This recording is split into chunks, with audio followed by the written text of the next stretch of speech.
Good to Thank see you. you. I missed you. I missed you too. Did you miss Did you miss me? It's good to be back. Heather did a great job, though. You She guys did, did great. yeah. And we'll keep bringing on guests too. I think that's just like a fun thing to do Yeah, and make people uncomfortable by inviting them onto podcasts and making them a talk and 1,000%. I they love get to it. experience the hell of watching their face on camera, like we get to I know. experience every time. Yeah. It doesn't sound bad when you agree to it, and then you're staring at yourself saying, "What did I do? Yeah, you get What on did and I you're get like, myself oh into?" god, yeah. Hopefully, people are listening anyways, right? They're not watching us. That's true. If you're watching this, turn off the video, please. Mm-hmm. Just listen to the audio. Please. We should just have a black screen. But we'll keep doing the video just because, just in case there's Just those yeah, it's nice to see each other committed too. video watchers. Yeah. Yeah. Yeah. This is for What you. are we talking about today? Like 1,000 different updates. Yeah. So while you were gone, the past 2 weeks been kind of crazy in the employment world. The New York State Department of Labor and the New York State budget getting passed with a bunch of stuff in it for employers. And Yeah. also at the federal level, the FLSA and the FTC did some stuff. So, lesson one, Jen can never not be on the podcast because apparently somehow Look that what leads to happens bad when I employment leave. Just world juju. it hits the fan. But yes, we it's keeping us on our toes. So yeah, in today's episode, we wanted to walk through those changes and those updates. There's a lot of written content on the Ally HR Partners website about this too, but we'll dive a little bit deeper and talk about it a little bit more in this episode. And then certainly, if you guys have questions, reach out afterward. But there's a lot to get through. So There is a lot of, not like a lot of information or different information, but just enough updates. So it's not like we're going to be talking about 25 different things, but the 5 or 6 things that we're talking about is very important. Yeah, and remember, all of these things that recently passed at the federal and state level actually impact all employers. This isn't really kind of like special niche stuff for certain industries or certain sized employers. So if you're listening, make sure you listen to it all the way through because it definitely affects you. And whether you have part-time employees or full-time employees, make sure whether you have 2 employees or 200. Yes, for sure. So everyone gets to experience the pain of these. Yay! Yes, we experience it together. All right, Jen. So the first thing, and we won't dive super deep in on it, is finally the federal DOL, the FLSA, released the new salary minimum. So the minimum amount that you must pay someone in order for them to be exempt from overtime. So to truly pay them on a salaried basis, and not have to worry about tracking hours worked to pay overtime. So if you guys remember, Jen and I recorded an episode on anticipating this change back at the end of last year, which I would recommend. There's a link to that in the written summary of all this stuff on the Ally HR Partners website. So if you didn't watch that, I would recommend going back to look at it now that these numbers are released so you can plan on what you're going to do. But these numbers are out. The numbers are a little bit higher than what was anticipated, so that's significant. So right now, the plan is in July of this year, on July 1st, the federal salary minimum is going up to about $44,000 annually. So that's $844 a week in salary. And then on January 1st of 2025, the number is going to about $58,600-ish, which is about just over $1,100 a week in salary. So the exact numbers are on the website, so take a look at that. So like we talked about in the episode, that means that you're going to have to take a look at everybody that you have who is considered a salaried employee, exempt employee in your business now, who you're not paying overtime to, and make sure that they meet these new minimums. Now, remember, New York State's had higher minimums for the executive and the administrative exemption categories for years already. So you're probably already okay with most of your salaried staff if they're in New York State because you probably were using those higher numbers.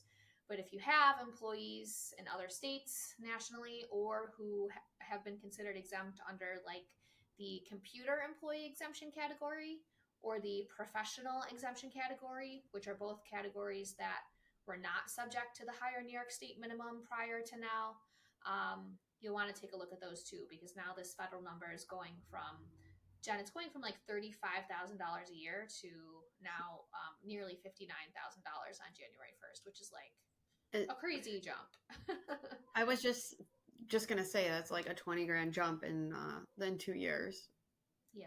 I mean, yeah, So that's a that's lot. big news. And then Yeah. just, just as a final little jab there, this number is set to go up. It's basically guaranteed to go up and planned to go up every 3 years now at the federal level, starting in 2027. So you'll want to kind of like mark your calendar every 3 years, starting in 2027, to make sure that you're keeping tabs on this number as well as the New York State number, which is similar but different, which is going to go up every single year. So, you know, just keep tabs on these numbers. So many numbers. Yeah. So many numbers. But yeah, definitely check out Emily's information on that to dive in deeper to it. Yes, yeah. So that's a big, big change and much awaited news that we finally have answers on. So I hear your cat over there. You can hear her. Great. Well, Just Callie's just want to making let a good everybody know it's not guest like a appearance. crying child. Yeah, most people think it's a baby. If you're a client, you're already familiar with her because Yeah. you hear her all the time. But, yeah. Very vocal. She has a lot of feelings about this. She's just echoing all of your all the audience's own feelings and pain. Exactly. Your grievance. Yeah. Oh boy. Okay. What else is changing? Yeah. All right, so prenatal leave. So in the case that you're expecting a real child and not a cat child, like I have upstairs here, employees now in New York State, so this is New York State specific, are entitled to, on top of the New York State paid sick leave that they already get, and on top of like PFL or anything else, employers are going to have to provide up to 20 hours of additional paid sick time off for absences related to pregnancy health care. So physical exams, all of those appointments and things that new pregnant, mothers have leading up to giving birth. You now have to offer additional paid time off provided by the employer for these employees starting January 1st, 2025. So this is just for mothers. It's not for fathers to go to those appointments or anything like that, at least for now. So make sure that you're clear about that. Yeah, it's additional paid time off, which is kind of not great for employers, but it's on a pretty limited basis, and it's reason specific here with the prenatal care. So yeah, and this is something that we would recommend keeping track of electronically too. So in our in a timekeeping system or our timekeeping system, having that bucket of hours separate than your sick time and things. Again, if it's ever questioned, or making sure that you are providing those hours, you have it all documented electronically. Yes. And they are taking those, maybe it's 2 hours one day, but they have a bucket of those 20 hours and can use for those appointments and not be mixed in with PTO or sick time. I think it's best to separate all that. Yeah, for sure. In this case, it definitely is. And that's a good point too, Jen. Employees have to be allowed to use this in hourly increments. So, which is kind of like what you would expect for appointments. Yeah. So make sure you understand that too. And so really the action items here, you need to update your handbook. You can probably just wait and do one update at the end of this year for these things we're talking about today. Plus there'll probably be other things that have to happen. And this doesn't go into effect till 2025 anyway. So, but in the meantime, plan to put this in your handbook. And yes, you're right, Jen. You should set up some sort of prenatal leave like pay code in your payroll system too, and maybe there's some sort of accumulator on that pay code so that it the payroll system maxes out and doesn't allow you to apply more than 20 hours of time per year to an employee for this. I wouldn't recommend setting up like an accrual or a time off bank that employees can see when it comes to prenatal care, because they only should see this and be allowed to take it if they have a need.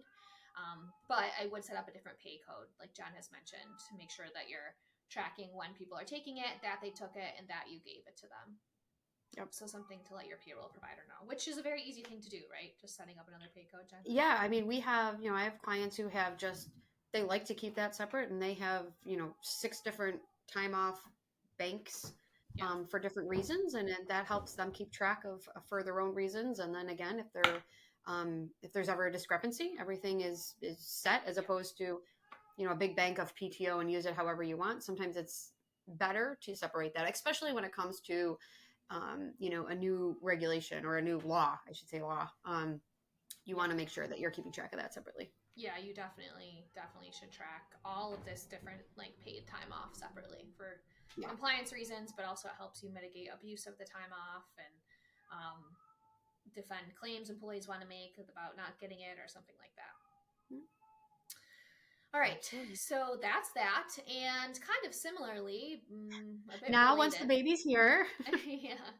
So once the baby's here, and this is kind of wild, Jen, this one, because New York State, if you guys remember, New York State and the federal DOL issued a lot of updates on rules and protections for new mothers, like pumping in the workplace and taking time to nurse, and how much time you have to provide, where you have to provide time, all that stuff. But I guess it's a short, not even year later, and New York State's kind of upping the ante again. So now, unlike before, right, employers have all along, or at least since last year, have had to provide almost kind of like unlimited amounts of time for nursing at work or pumping, but it didn't have to be paid. So if you offered like 30-minute paid lunch breaks before, or meal period breaks, and someone wanted to use that to pump, then you technically would have needed to allow that to happen and paid for that time. Otherwise, if they needed to take other 20 or 30-minute intervals to pump at work after coming back from pregnancy leave or maternity leave, you needed to provide that, but did not need to be paid. Now, this is again specific to New York State, so if you're not in New York State, this won't apply. But now New York State is actually saying and requiring that this be paid break time, which is kind of the first law in New York State that requires paid breaks. So hopefully that doesn't go anywhere else after this. But so this new New York State required paid breaks for breast milk expression rule says that you have to provide 30 minutes of paid break time in addition to already being able to use existing paid break time or meal time each time an employee has a reasonable need to express breast milk. So make sure you understand this. This is obviously an additional kind of like that paid sick time for the prenatal care, additional paid time off burden that employers have to take on, but it is for a pretty specific, circumstance. So hopefully it won't be too like wide reaching in its scope and expense for you guys, but make sure you take note of this, because this is a big change. Yeah, and this is another thing that I know sometimes it's a pain for the employee that they're punching out or punching for a break, but again, you want to have any documentation you can have that you are offering this, because it is a law, and if there's ever a discrepancy, you want to protect yourself. Yeah. However, I do want to say, as a mom, it doesn't feel like a break, but yes, you're just doing different kind of work during this time. Yeah. But it's important for employers to know this and make sure that they're offering it and keeping track of it. Yes. Yeah, so that's going to be tricky. So action items here. First, easy, update your handbook. You definitely already have some sort of policy in your handbook, or hopefully you do, that talks about breaks for nursing or pumping. You'll just need to modify that language a little bit now that the 30 minutes are required and is required to be paid. Mm-hmm. So just basically modifying the existing policy there. Make sure that you start respecting this policy as soon as it's effective, which actually this one is not 2025, Jen. This is July 19th of this year, so this summer.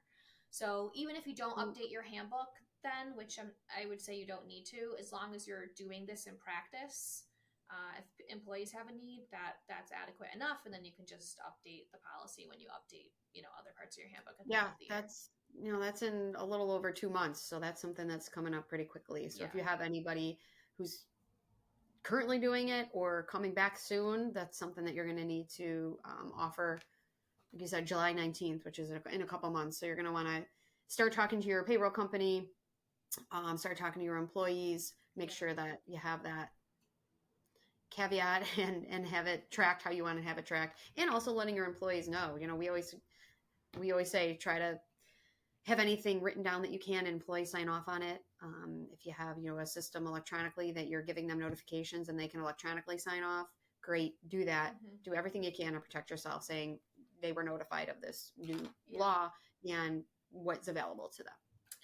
Yeah, and something I would say, like, even if you guys are providing like your 30-minute meal periods now that you're giving to staff, even if they're paid meal periods, that time you're probably then not even having people record breaks or their meal periods, right? You're just Mm-hmm. throwing it in the Yeah. wash and whatever it adds. So that means it's also being counted as worked time or similar to work or the same as worked time, so that it's counting toward their overtime eligibility, those 30-minute paid meal periods. You may not want that to be the case with this nursing, these nursing breaks, because if they're going to take more than one in a day, multiple days a week, that's potentially multiple hours per week of non-worked time that they are, accumulating overtime eligibility for. So you may want to, like, and I know payroll systems and timekeeping systems can do this.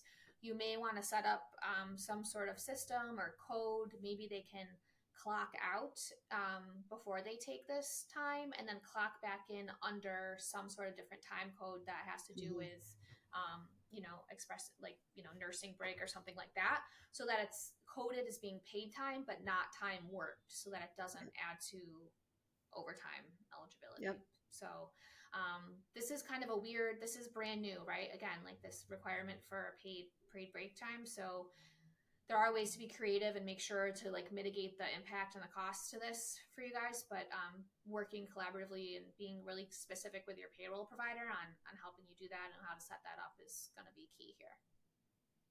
Yeah, absolutely. So I think you put it a great way, and I know people are listening to it now are like, in less than 2 months, these changes are coming Yeah. down. But we had talked about it previously. We knew it was coming soon, and sometimes when they roll it out, it's like that's coming in 2025, and that's coming in 6 weeks or 4 weeks or yesterday.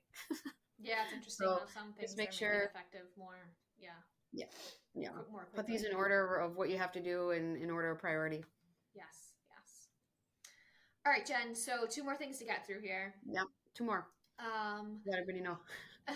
one additional thing that has to do with paid time off for sick reasons, kind of rounding that out between the other two we just talked about, Yeah. is COVID paid sick leave. And almost unbelievably, and not what anyone was expecting, COVID paid sick leave in New York State, so this is New York State specific, has been extended another year to July of 2025. Kind of wild because the proposal in the budget was that it was supposed to be canceled and sunsetted as of July of this year. And I don't know kind of why they decided to throw a curveball there in the end. So just so you guys know, you technically need to keep providing the paid sick time in addition to paid sick leave if in the case that someone has to miss time or quarantine or isolate because of COVID. Um, but that being said, and there's really not a lot of clarity out there on this right now, even in like the most informed legal professions.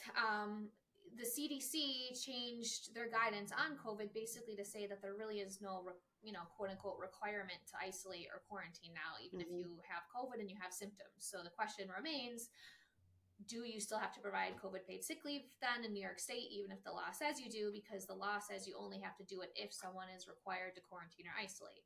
Now, I don't know why New York State would have extended the sick leave if it was irrelevant due to their own knowledge of the CDC guidance, which doesn't require quarantine or isolation anymore. But, Here we are. we're not in these people's brains, so we don't know what their thought process is. So I think there'll probably be more clarification of that coming out by the DOL at some point. Okay. People must be like demanding it with pitchforks at this point, I would I imagine. know. And just as a recap, is it the 5 days So it of should paid? just be it should just be five. I mean, the law still has like the additional amount for like bigger employers, but Yeah. but the reason that's irrelevant now is because the CDC does say, even though they don't require quarantine or isolation if you have COVID and have COVID symptoms now, it suggests that you probably miss work for like 5 days after you initially get symptoms, or until the symptoms start like subsiding. So Hmm. for that reason, the 5 days could still be relevant. Like you could interpret it that way. So yes, it would just be the maximum you should ever be paying for this point is calendar days. So if someone's not Mm-hmm. working every day within those 5 calendar days, you wouldn't pay, you wouldn't pay 5 whole days. But No. yeah, it's a little messy.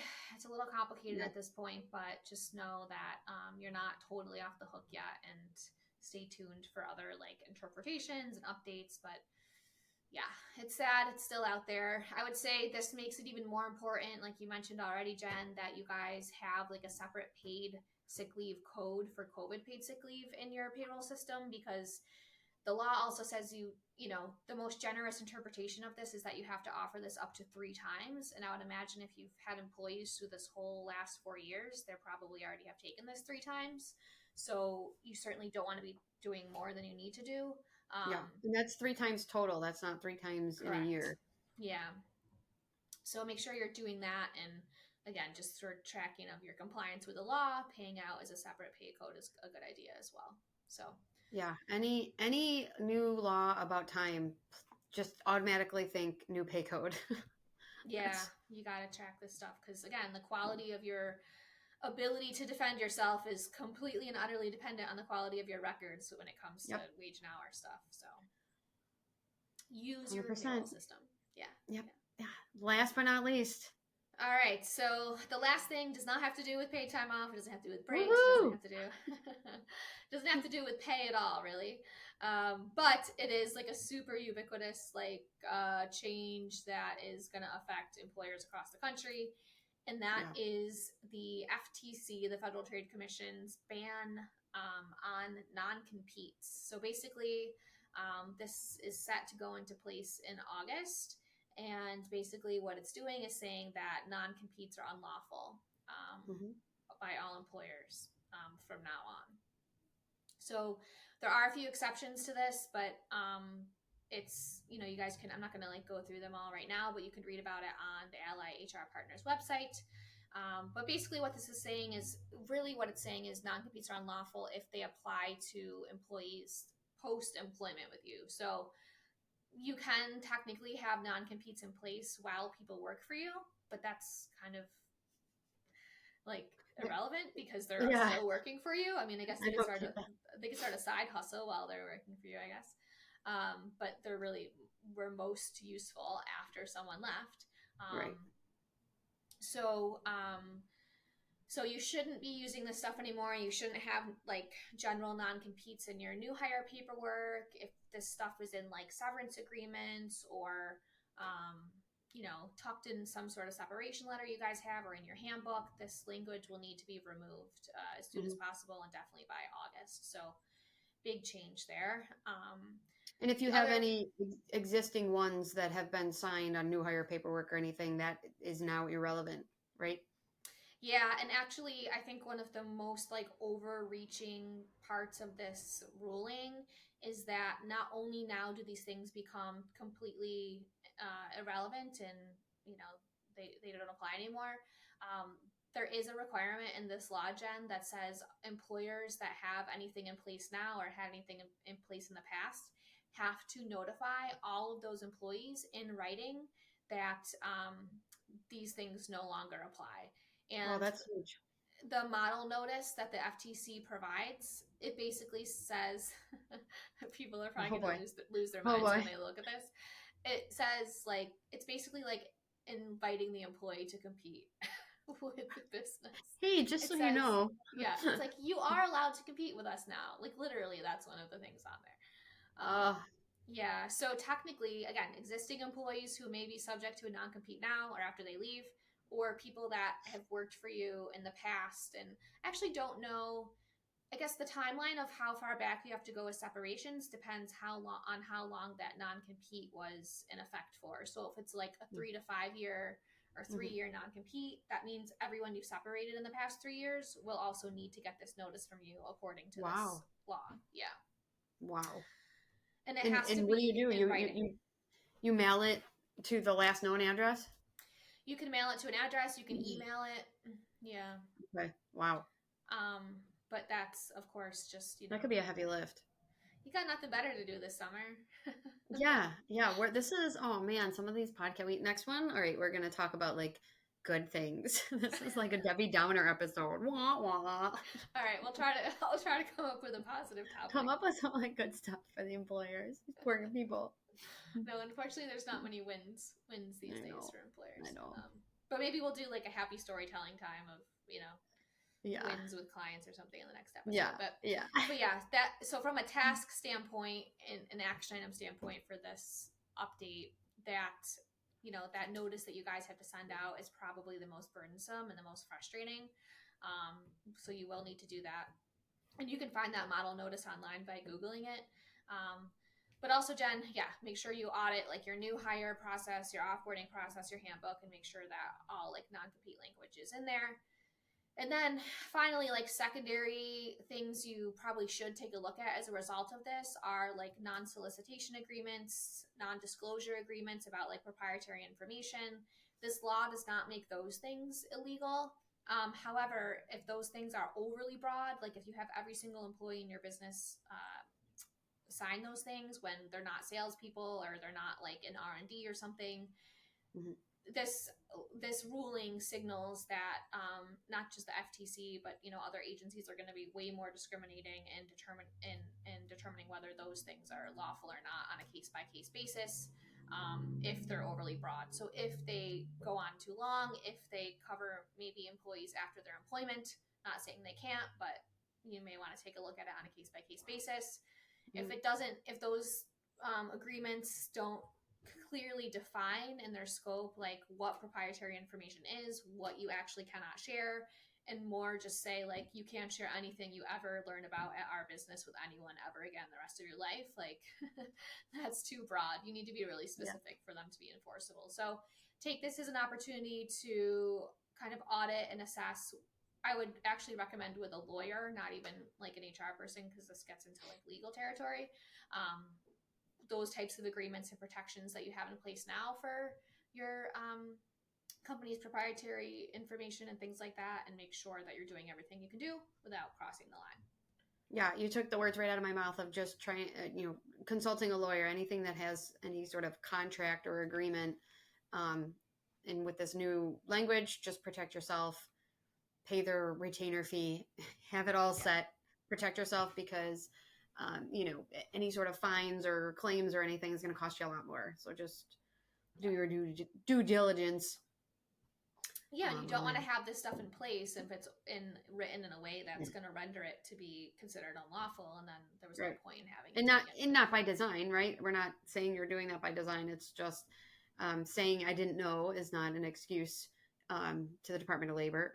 No, as we know, just we don't want to add more to your plate. Have them do it. Have them do all their fancy language of and making sure it's right. Ignorance is not innocence in the eyes of the law. Well, this is a fun episode. It's a nice day. Well, not when you're watching this. No, I know when you're watching this, it'll probably be. Go outside, have yourself a glass of whiskey or a margarita or whatever it is. There you go. You got this. You got this. Take a breath. Read the website. All of this is, unfortunately, there's not much you can do, but it's pretty easy to at least implement a lot of this stuff. So, yeah, let us know if you have any questions. Always reach out to Emily or myself, and we'd be even a sounding board. That's fine. We get it. Yeah, even if you need to call us and cry, we get it. or rage or something, we're here for that. We're here for you. Yeah. Awesome. Well, it's good to be back. Yeah, good to see you. And don't go away again, because we don't want more of this news. And I know. The businesses are going to be so mad at me. Call Jen. I'll put her number at the bottom of the podcast. Yeah. But otherwise, we'll see you guys soon for other updates and advice and, maybe some positive news in the coming summer months. Hey, Keon Coleman to the Bills. I like that. That's positive news. I haven't been staying updated on any of that stuff, so I need to get on that. Yeah. Please do. Yeah, we'll just. I like the drafts. I like that. Are you feeling optimistic about the season? Yeah, I always am though, right? Like now it's like, okay, and then June, and you're like, July, and then you start getting pumped up with all the hype videos that they do, and August, September. Well, that's what people can be positive about then. Yep. Yeah. The cycle. So we'll see. Go Bills. Go Bills, yeah. Enjoy the spring weather, everybody, and Yes. we will talk to you soon. All right. Sounds good. Have a good day.